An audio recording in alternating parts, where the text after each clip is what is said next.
On surnomme cette partie du Tibet la Suisse de l'Est. Le village folklorique de Tachigang ne compte que 60 habitants. Pour s'y rendre, il faut compter 2 heures de route à travers les montagnes himalayennes depuis Ningxi, la ville la plus proche. Badang tient une pension qui offre une vingtaine de lits confortables aux touristes qui viennent parfois de loin pour une bouffée d'air frais à plus de 4000 mètres d'altitude. Les conditions de vie s'améliorent rapidement. Par le passé, il nous fallait soit dépendre de l'élevage des yaks, de l'agriculture et de l'exploitation forestière, soit partir pour la ville afin de trouver du travail. Nous ne sommes plus obligés de partir. Nous pouvons simplement ouvrir notre propre commerce, ce qui constitue une meilleure source de revenus. L'année dernière, il a réalisé un bénéfice d'environ 100 000 yuan, ce qui représente 16 000 $ américains.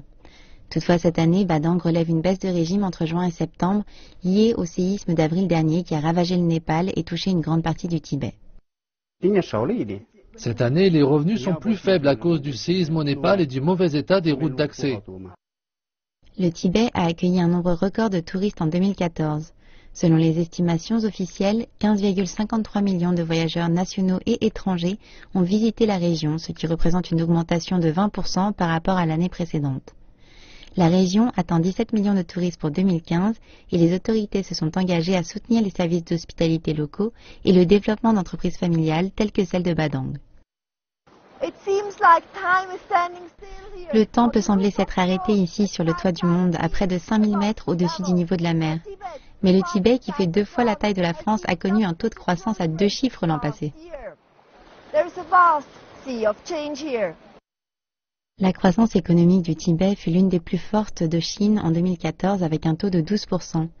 Le tourisme compte pour près de 20% du PIB de la région. Mais la route est encore longue.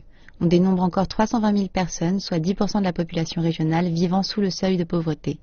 Au Tibet, il est fixé à 2300 yuan par an.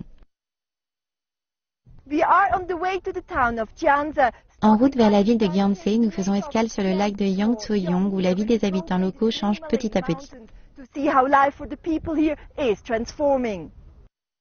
Je me suis installée dans un hôtel 3 étoiles de style tibétain, l'hôtel Gyantsé. La ville est connue pour sa forteresse située près de l'autoroute de l'amitié qui relie le Népal et le Tibet. Le propriétaire de l'hôtel me dit que les touristes étrangers représentent 60% de ses clients qui pour la plupart transitent entre le Népal et le Tibet. Mais les retombées économiques du séisme d'avril n'ont pas épargné Gyantsé. Il y a eu une baisse du nombre de clients cette année. Cela résulte surtout du tremblement de terre qui a frappé le Népal le 25 avril et qui a endommagé nos routes. Certaines des voies venant de l'Inde et du Népal sont encore bloquées. Or, notre clientèle étrangère nous vient majoritairement de ces pays. Tandis qu'il me fait faire le tour de son hôtel, Rinrup Tsering se dit confiant dans l'avenir. Il est certain que l'impact ne sera que passager et que l'activité sera bientôt de retour.